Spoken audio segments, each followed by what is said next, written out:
സ്മൃതി, തുടക്കം തകർത്തോ? തീർച്ചയായും ഇന്നിപ്പോൾ ഒരു എത്രയായാലും നമ്മൾ കാണുമ്പോൾ ഒരു താരതമ്യമാണ് നടത്തുക. ഇന്നിപ്പോൾ സത്യപ്രതിജ്ഞാ ചടങ്ങ് മുതൽ അവിടെ ഒഴുകിയെത്തിയ ആളുകൾ എന്നുള്ളത് ആ മാറ്റത്തിന് വോട്ട് ചെയ്തവർ കൂടിയാണ്. അപ്പോൾ ആ മാറ്റം തുടക്കം മുതൽ അത് പ്രകടമായിരിക്കുന്നു എന്നുള്ളത് പ്രതീക്ഷ നൽകുന്ന കാര്യമാണ്. സത്യപ്രതിജ്ഞാ ചടങ്ങിന് ശേഷം മന്ത്രിമാർ മന്ത്രിമാർക്ക് വിരുന്നുണ്ടാകുന്നുണ്ട്. അവിടെ ഗവർണറുടെ വിരുന്നിന് ശേഷം മന്ത്രിമാരെത്തുന്നു, മന്ത്രിസഭാ യോഗം ചേരുന്നു. മന്ത്രിസഭാ യോഗ തീരുമാനങ്ങൾ മുഖ്യമന്ത്രി വിശദീകരിക്കുന്ന രീതി. അപ്പോൾ എല്ലാ ആഴ്ചയും മന്ത്രിസഭാ യോഗത്തിന് ശേഷം മുഖ്യമന്ത്രി മാധ്യമങ്ങളെ കാണുമെന്നുള്ള കാര്യം ഉറപ്പാണ്. പറയാനുള്ളത് വളരെ ചുരുക്കി ചിരിച്ചുകൊണ്ട് മാധ്യമങ്ങളോട് ഒരു തുറന്ന സമീപനം എന്നുള്ളത് ഒരു പ്രതീക്ഷ നൽകുന്ന കാര്യമാണ്. പലപ്പോഴും നിങ്ങളുടെ സമയം കഴിഞ്ഞിരിക്കുന്നു, ഇത്ര ചോദ്യങ്ങൾ മാത്രം എന്ന് പറയുകയും തനിക്ക് താല്പര്യമുള്ള ചില ചോദ്യങ്ങൾ മാത്രം കൂടുതൽ വിശദീകരിക്കുകയും ബാക്കി ചോദ്യങ്ങൾക്ക് അല്പസമയം മാത്രം നൽകുകയും പിന്നീട് സമയം അവസാനിച്ചു എന്ന് പറഞ്ഞുകൊണ്ട് മടങ്ങുകയും ചെയ്ത മുഖ്യമന്ത്രിയിൽ നിന്ന് വ്യത്യസ്തമായി ഇവിടെ പ്രതീക്ഷിക്കപ്പെട്ട കാര്യങ്ങൾ, അതായത് തിരഞ്ഞെടുപ്പ് കാലത്ത് ഉറപ്പ് നൽകിയ കാര്യങ്ങൾ പ്രഖ്യാപിച്ചുകൊണ്ട് തുടങ്ങി എന്നുള്ളതാണ്. അതിൽ ഈ 5 ഗ്യാരണ്ടികളിലെ 2 ഗ്യാരണ്ടികൾ കൃത്യമായി നടപ്പാക്കുകയാണ്. ജൂൺ 15 മുതൽ KSRTCയിൽ സ്ത്രീകൾക്ക് സൗജന്യ യാത്ര എന്നുള്ള പ്രഖ്യാപനം നടത്തിയിരിക്കുന്നു.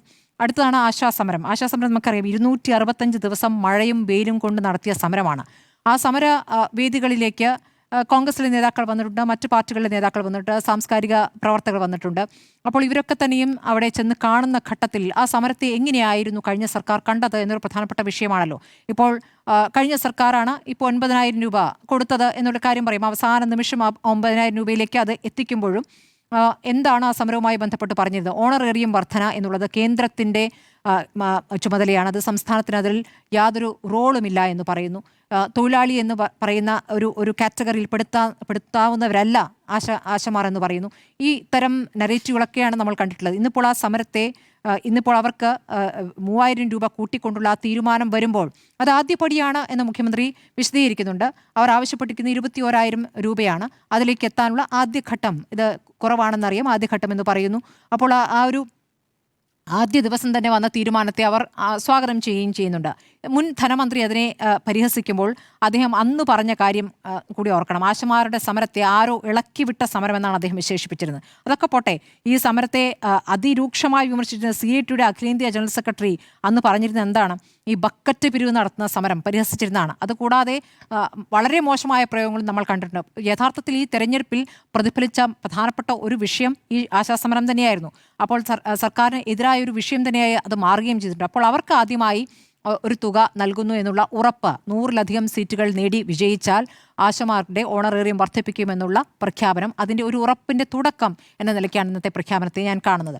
അടുത്തതായി ഇന്ന് വന്നിരിക്കുന്ന മറ്റൊരു വിമർശനം എന്നുള്ളത് നമുക്കറിയാവുന്നതുപോലെ സത്യപ്രതിജ്ഞാ ചടങ്ങിൽ ദേശീയ ഗാനത്തിന് പകരം വന്ദേ മാതരം പാടുന്നു. വന്ദേ മാതരത്തിൻ്റെ 6 വരികൾ പാടണമെന്നുള്ള, അതെ, വന്ദേ മാതരത്തിന്റെ ആദ്യ 6 വരികൾ പാടണമെന്നുള്ളതാണ്, അതെ, എന്നുള്ളതാണ് ആദ്യത്തെ ഉത്തരവായി വന്നിട്ടുള്ളത്. പക്ഷേ അങ്ങനെയല്ല, മുഴുവൻ ഗാനവും ആലപിച്ചിരിക്കുകയാണ്. അതിൽ മുൻ മന്ത്രി മുഹമ്മദ് റിയാസിന്റെ ഫേസ്ബുക്ക് പോസ്റ്റ് ഇങ്ങനെയാണ് പറയുന്നത്: കേരളത്തിന്റെ മുഖ്യമന്ത്രിയായി VD സതീശനും മന്ത്രിസഭയും സത്യപ്രതിജ്ഞ ചെയ്ത അധികാരമറ്റതിൽ അഭിനന്ദനങ്ങൾ പറഞ്ഞ ശേഷം, ആശംസകൾ പറഞ്ഞതിന് ശേഷം അദ്ദേഹം പറയുന്നു, സത്യപ്രതിജ്ഞാ ചടങ്ങിൽ വന്ദേ മാതരം മുഴുവനായും ആലപിച്ചതുമായി ബന്ധപ്പെട്ട് ആശങ്ക രേഖപ്പെടുത്തുകയാണ്.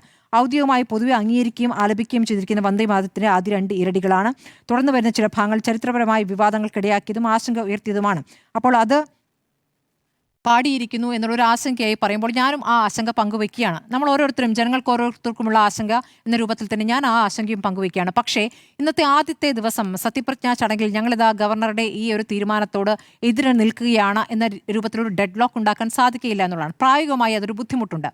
അപ്പോൾ അതായിരിക്കാം എന്ന് കരുതുന്നു അതിൽ പ്രതികരിക്കാത്ത. പക്ഷേ ശ്രദ്ധിക്കേണ്ട ഒരു കാര്യം, ഇവിടെ ഇപ്പോൾ വിവിധ സംസ്ഥാനങ്ങളിൽ തെരഞ്ഞെടുപ്പ് നടന്നു, സർക്കാർ രൂപീകരിച്ചു, സർക്കാരിൻ്റെ സത്യപ്രതിജ്ഞ നടന്നു. അസമിലും ബംഗാളിലും ഈ വന്ദേ മാതരം പാടിയിട്ടില്ല. വന്ദേ മാതരം എവിടെയാണ് ആലപിച്ചിരിക്കുന്നത്? തമിഴ്നാട്ടിലും കേരളത്തിലുമാണ്. അപ്പോൾ BJP ഇതര സംസ്ഥാനങ്ങളിൽ വന്ദേ മാതരം മുഴുവനായി ആലപിച്ചുകൊണ്ട് ഈ BJPയുടെ കൃത്യമായ അജണ്ട നടപ്പാക്കാൻ വേണ്ടി അത് ഒരു വേണമെങ്കിൽ പോരെങ്കിൽ പോര് എന്ന രൂപത്തിൽ അത് അവതരിപ്പിക്കുകയാണെന്ന് വേണം കരുതാൻ. അതാണ് തമിഴ്നാട്ടിലും ചെയ്തിരിക്കുന്നത്. തമിഴ്നാട്ടിൽ അത് മാത്രമായിരുന്നില്ല, തമിഴ് തായ് അവസാനം പാടി എന്നുള്ളത് അവിടെ ഒരു വിമർശനമായി വന്നിട്ടുണ്ട്. അപ്പോൾ തമിഴ്നാട്ടിൽ അത് ആലപിക്കുന്നു, കേരളത്തിൽ അത് ആലപിക്കുന്നു. അപ്പോൾ കൃത്യമായ അത് അജണ്ടയാണ്. അജണ്ട നടപ്പാക്കാൻ തന്നെയാണ് എല്ലാ സംസ്ഥാനങ്ങളും ഗവർണർമാരെ അയച്ചിട്ടുള്ളത് എന്നുള്ളതാണ്. അപ്പോൾ അതാണ് ഇവിടെ നടപ്പാക്കിയിരിക്കുന്നത്. അതവിടെ നിൽക്കട്ടെ, അതിലേക്ക് അപ്പുറമുള്ള കാര്യങ്ങൾ വരുന്നുണ്ടല്ലോ. അപ്പോൾ സർക്കാരും ഗവർണറും തമ്മിൽ നല്ല ബന്ധത്തിൽ പോകണമെന്നുള്ളത് സർക്കാരിന് മുന്നോട്ട് പോകുന്ന ആവശ്യം തന്നെയാണ്. പക്ഷേ കേന്ദ്രവുമായി ബന്ധപ്പെട്ട് യോജിക്കാനാവാത്ത വിഷയങ്ങളിൽ എന്ത് നിലപാടെടുക്കുന്നു എന്നതും ജനം ഉറ്റുനോക്കിയാണ്. ഇപ്പോൾ PM ശ്രീയുമായി ബന്ധപ്പെട്ട് ഉയർന്ന വിമർശനങ്ങളിൽ അന്നത്തെ പ്രതിപക്ഷം ശക്തമായി വിമർശിച്ചിരുന്നു. അപ്പോൾ അതിലൊക്കെ എന്ത് നിലപാടെടുക്കുമെന്നുള്ളതും നമ്മൾ ഉറ്റുനോക്കുന്നതാണ്.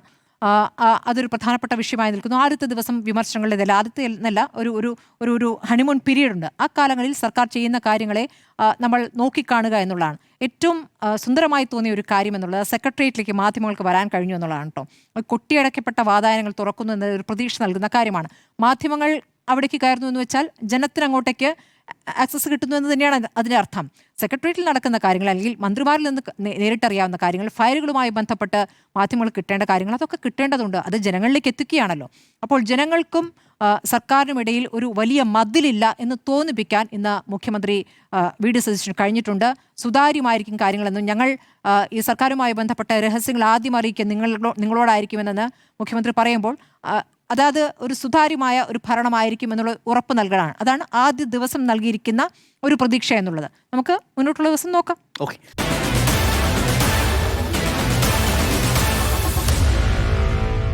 Meet the editors.